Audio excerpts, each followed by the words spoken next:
Hey, thanks for joining me. Yeah, I'm back at Stormwatch. This is one of those books. I say it, I think I mention this every time. Like, it was a pretty reasonable, sort of consistent second tier book that never really got the hype of the main books from Wildstorm at the time, but they stayed on it and they did their best and kind of had some ups and downs. And this book has a couple of interesting kind of moments going on. I did recently just review Stormwatch 15, which was kind of fine. But the impending thing that's coming along, like I was talking about in this issue, was how Jackson King, the Stormwatch did the thing where I can't remember what issue we were at, 10 or something like that, 8, 9, something like that, where they jumped ahead to issue 25 that showed how everything with Stormwatch went to hell. The team was disbanded. Jackson King himself was dead, and the space station was blown up and ripped from the sky. Like, the future was a nightmare. And then Jackson King comes back from getting to witness that future. He knows that he's going to die somewhere, some way, somehow, and it's fucking with him because he keeps having these images in the mirror of seeing himself dead. He sees his impending death, and they have to get to that before issue 25. So that's been a story point that has been building up slowly. Another story point that I kind of forgot about, which was, I've already reviewed the issues of Wildcats that cross over with this, but somewhere at some point, somebody kidnapped MAUL from Wildcats, and he got taken over and is being used as a monstrous muscle powerhouse of the bad guys to go attack Stormwatch. And this was all in the story point where there was a story point in Wildcats where they found out that there was like an imposter traitor in their midst in the Wildcats team. And we didn't know who it was. And it was revealed as a surprise that it was MAUL, meaning there was a shape-changing lizard that was pretending to be MAUL. So now the Wildcats crew is like, okay, we found the traitor, but they're like, but where the hell is MAUL? Where is he at? This is where he's been. Some bad guys got him, and he's going to get sent out to attack Stormwatch. You got Lord Defile, one of the most boring, uninteresting fucking villain characters that I don't even know where he come from or why we're pretending like we care. But here's MAUL, covered by Matt Broom. I've been kind of singing his praises. That the guy put in a lot of work. When he has the time and, I don't know, the motivation, he will render the shit out of a drawing. And he does big, beefy muscles and stuff like that. I've said that I felt like he probably could have had a bigger career in comics if he wanted to stay in it, but he never really seemed to have like a breakout thing, and maybe he decided the money wasn't good enough as money started kind of waning in the comics industry, and he went off to go do other shit and just kind of left comics behind, I think. But he could have been pretty amazing, I think. He's kind of like he's a pretty good second tier artist from Wildstorm. He does some weird facial stuff, but when he wants to, he can put in the effort, and it looks kind of okay. But yeah, Matt Broom does the pencils with Trevor Scott who's the inker. I guess he draws page 5 because why not? You got Alex Garner inking page 6, Tom McWeeny page 18, ink assist Sandra Hope. And then there's an epilogue by Jeff Rebner, not a great penciler. And epilogue inks by Chuck Gibson. I know that man. That man's a friend of mine. We'll get to that part.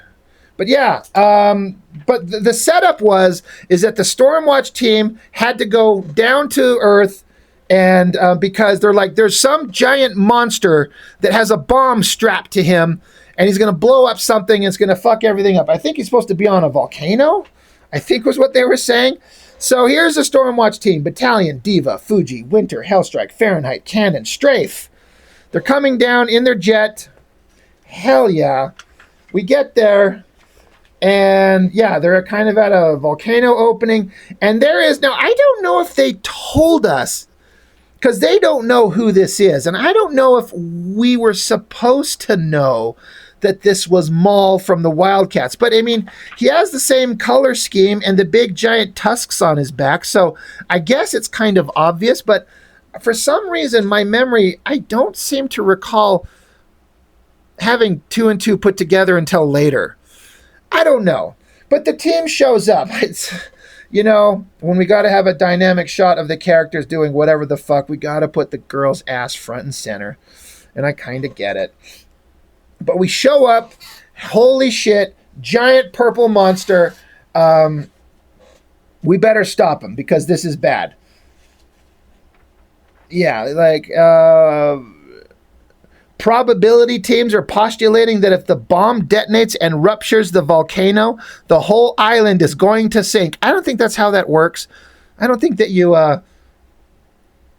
blow up a volcano and it sinks an island. That's not actually how it works. But this is a comic book, and we don't want to sink an island. I assume there's people on it. It'd be fun if they're like, there's no people living here, so let them fucking blow up the volcano and sink it. We don't fucking care. Yep, all right, we got it. So Stormwatch has got to fight big giant monster. Again, Matt Broom's muscle structure, he's like adding a bunch of muscles that aren't really there, but they're all in kind of the right place. And so in terms of comic book musculature, it works. That's a pretty giant, dynamic, muscular monster. His MAUL. I wonder if his giant purple dong is hanging out too. It doesn't look like he's wearing any clothes. But yeah, Jackson, he's up there. He's flying the jet. The other team's down there on the ground. The leader of the group, the weatherman, the girl, I forget her name, Christine. Is it Christine? Yeah, Christine. Jackson's like, hey, I'm going to get down there. Just give me a minute. I got to land this fucking jet. I got to find somewhere to park it. And she's like, hey, we don't need any dead heroes on this team. You be sure to make it back here in one piece. Oh, dun, dun, dun. Ominous. And she says, I've got an especially bad feeling about this one. So now our heroes are fighting MAUL. MAUL just bitch slaps Cannon, sends him flying. Diva, who's fucking him, doesn't like that, so she catches him like, you better be careful or, I won't get to blow you later. He's like, oh, yeah, right. Winter, he shoots a cold beam, I guess. He does coldness. And Fahrenheit does heat things, so she does heat shit, I guess. So it's fight, energetic blast lines, Winter standing. That is not a great pose. That is stiff as a board. That is not great. Matt Broom has done a lot better. I feel like, again, this could be like a time crunch thing. He's done better. This kind of sucks. But, oh yeah, Winter can absorb energy. That's right. So he says, hey, direct your powers at me so I can absorb it and then redirect it. So Diva, who can scream, she screams at him. He's absorbing it, and then he launches that energy back at the monster. Now, I got to critique. The important part of this scene is Winter absorbing energy and then firing back at the monster. And the impact of the monster getting hit is the smallest, most inconsequential panel on this entire page. And we've dedicated all the visual language to this boring, stiff as a board shot of Winter. No, that shouldn't be. These should be smaller, and this panel here, this one should be half the page. Show him blasting the monster. That's the important part of the story. And that's the funner shot to draw. Him shooting the guy rather than just drawing the guy standing there. Priorities are all wacky. But MAUL, monster guy, he picks up, I guess, chunks of stone and starts throwing it. He literally throws a giant chunk of rock at Winter and hits him in the face. That should kill him. Like, holy shit, this guy's kicking our ass. Yeah, we got to do some serious damage. Fuji, strong guy, get down there and beat the shit out of this monster. So Fuji's like brute force against brute force. So he slugs him. That's kind of an interesting shot. That kind of works. I don't know if it's a kind of a thing of time crunch or just Matt Broom changing his art style, but he's doing significantly less cross-hatching rendering in his art here. Maybe he's just on a time crunch and he doesn't have the time to fucking throw in all those lines, but it still kind of looks okay with the big, round, rippling muscle texture, but he would cross-hatch the shit out of this. Like just the previous issue. Like, look at this shot right there. Like, that is kind of what I'm expecting. I think that looks awesome. And I don't know. It just feel like it's lacking a little bit there. But all right, they're punching the shit out of each other. MAUL comes back, hits Fuji in the face. Yeah, there's MAUL doing a giant uppercut shot. Now that looks pretty good. That's a big, giant, awesome, strong, muscular arm. And then we cut to Lord Defile, the character no one fucking cares about at all. He's just sitting in a chair in his little cybertech base watching his monster beat the shit out of Stormwatch. He's like, it's obvious Stormwatch is no match for my creation. Painfully obvious. If they want to find a way to defeat the creature, they were going to have to blah, blah, blah, blah, blah, blah, blah, blah, and this will assure the dominance of Defile. No one cares, dude. No one cares. MAUL grabs onto the girl. Goddamn, he's big. Because, of course, MAUL, his power... He can get bigger, but the bigger he gets, the dumber he gets. That's why she's so small in his hands suddenly. But then some kind of giant explosion happens. Boom, blows up behind him. There's MAUL getting blasted away. The Stormwatch guys get released. What is it? Oh, shit. Finally, Jackson King found a place to park the jet, and he comes charging. Now, there's a shot where Broom's putting in a little more effort. That gun in his hand looks great. Holy shit. Lots of cool tech on that. God, it even says something, but it's so small. I don't know if I'm going to be able to read it. I can't read it. It's so small. He shows up on the scene. Holy shit, I'm here to kick some ass. I'm here to chew bubblegum and kick ass, and I'm all out of bubblegum. But MAUL comes charging at him, tackles him. So now now they're fighting. Okay, so Monster has the bomb strapped to his back. Did I miss that in every step of the way? There's nothing on his back. He's literally ripping the bomb off his back, but it's not there. He is naked. His big purple dong has to be flailing about. I'm just looking for the bomb strapped to his back. I'm looking for visual consistency. It's nowhere to be seen. That's hilarious. That's Rob Liefeld level fuck up. Like, hey, this important thing right here that we're pulling off, it's never been seen before. So Jackson's saying, you seem hell-bent on throwing yourself into that volcano. And to tell the truth, I don't I don't much care if you do.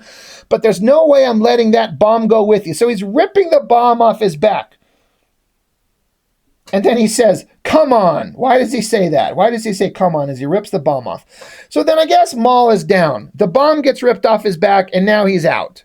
And they're like, he's down. The bomb must have been powering him somehow. Okay, the bomb is powering MAUL. That's a bullshit hand wave of a way to get MAUL out of the situation. But now, Jackson King, he's holding the bomb. He says... So now he's got the bomb. He's like, what do I do with this thing? It's ready to blow, and I can't find a way to stop the countdown. And so like, oh, shit, there's got to be something we've got to do. Like, oh, shit, wait. Then there's a big burst of energy. This shot of Diva is kind of good. I kind of like the inking going on here. Did I list who did the inking in this book? Trevor Scott, Alex Garner, Tom McWeeny. I kind of like that shot. And then the energy, the Kirby crackle going on. That's kind of fun. But there's a burst of energy, and then, oh, shit, this guy, time span. There are those who call me time span, but my identity is of no consequence. It is only the duty which brings me here that matters. So this is the guy who showed up and took Jackson King into the future to show him that everything's going to go to hell and it's going to suck. And now he's showing up in this moment. And so like, well, where'd you come from? Let go of me so I can go help Battalion. And he's like, you must not. There can be no hindrance from what is meant to occur. So Diva's like, well, what do you think? I'm just going to stand here and watch? And time span, because there are those who call him time span because he tells us. He says, I will not allow you to do otherwise. Events transpire according to a design that must not be altered. You do not understand these things, nor do you need to. But by stopping your interference, I have guaranteed the future security. What must be, will be. And so Diva's freaking out. She's like, because time span, he just disappears. He's just gone now. That is a really fucking weird, goofy, angled face. Like the nose is at a weird angle. His jaw is at a weird angle. That's one of the things that Matt Broom, for all his kind of strengths, he's lacking is his facial structure. Fucking sucks. That is goofy, weird, terrible. But he's gone. And so now Diva's like gone, and I don't have a clue what he was talking about or time to worry about it. Battalion, get rid of the bomb. Save yourself. So there's Jackson King holding the bomb in his hands. And it's down to, says 0? I don't know. He says, I can't do it, Diva. Mission objective always comes first. You know that. And so he stands there and he has his heroic moment. He says, I'm out of time. and this is the only way I can put up a psi shield around the bomb, contain the blast from the inside. She's like, no, you're going to kill yourself. He's like, I'm sorry, Diva. I never really had any other choice. Tell everyone goodbye and tell Malcolm, his brother, that I love him. And then, boom, the bomb blows up in his hand. I like the drawing and the coloring in all of this. That explosion shot, the drawing is good and the coloring is great. Boom, bomb blows up. And then everyone's kind of sitting around like, holy shit, what the fuck just happened? And this is Jackson's brother. This is Malcolm. He's like, what the happened? And they're like, he's gone. And so everyone sits around with their head in their hands. So this is the moment that we've kind of seen coming since the way back when, a couple years ago, as of publication date, where Jackson was supposed to die. That was going to happen. It's been set up that he's going to die. And then everything's going to go to hell with Stormwatch. And it has happened. He is dead. We watched him get blown up. He's vaporized. So everyone kind of sits around. I like that they leave it silent. Just let them sit there and kind of deal with it for a minute. And that's where that ends. Then we have the epilogue drawn by Jeff Rebner. I do not like Rebner's art. I have made no stink about that. I do like Chuck Gibson because he's my homie. And, there's some really nice inking going on. Like, to give Rebner credit where credit's due, I kind of dig this top panel. I like the castle. I like the smoky ground. I like the horse and the flowing cape. That looks kind of cool. It's the only time I've seen a Jeff Rebner drawing where I'm like, that's good. The rest of it fucking sucks. But I like the inking going on through there. Normandy, France, 1192 AD. And there's Time Span. He shows up and there's a character chasing him through time, and they're going to have a little duke it out situation, whatever. I don't care about this fucking epilogue. But then he gets stabbed and then sent back into a future where this is a scene that we've seen before in a comic. Like it's bringing, because it's all about time jumping and time travel and all that type of shit. And it's all coming together. The end. So yeah, the most shocking thing in this entire book is this top panel with pencils by Jeff Rebner and inks by my friend Chuck Gibson. I really like that drawing. That looks great. I love it. But as far as Chuck's inks are working just fine here, but Rebner's art, I have never been a fan of that shit. It's too blocky and chunky and weird. Not a fan. But Battalion, we're supposed to care. I just got done reviewing the issues of Cyberforce where Heatwave died, and I talked about how we do not fucking care about Heatwave as a hero and as a leader of a team.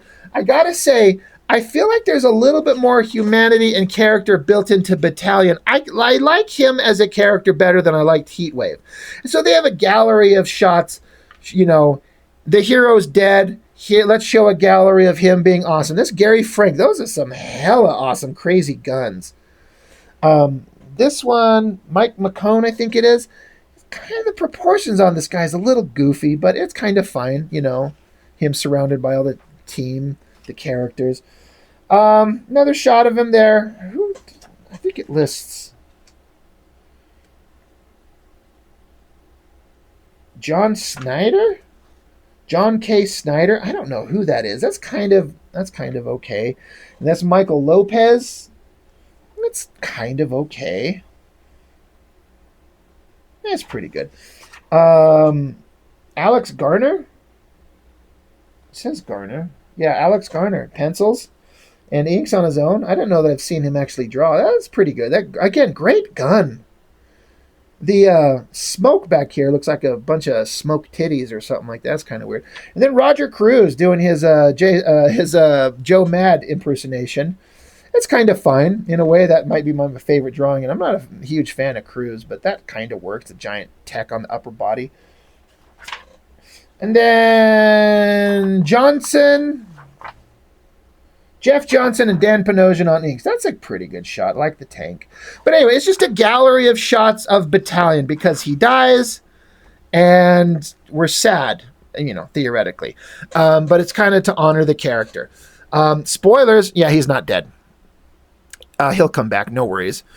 But, they're bringing the story full circle. Everything that they talked about was going to happen has happened. So it's kind of fine. I've said this before about Stormwatch. It's very mid-range book. It's never horrible, but it's never great. It's just kind of okay. And I guess in the grand scheme of things, that's okay. So, yep, MAUL, he got blown up. And I do remember the Wildcats do eventually show up and steal MAUL's body. He's not dead. But the Stormwatch crew has his body, and they're like, who the fuck is this? And then Void just shows up and teleports him away. And they're like, God damn it, how the hell can you just steal the guy? God, they're pissed off. But anyway, that's it. MAUL's there. Battalion's dead. And the future of Stormwatch 25 is on its way. So it's kind of fine. It's all good. That's all I've got for now on this one. So thank you for joining me. I really appreciate it. See you next time.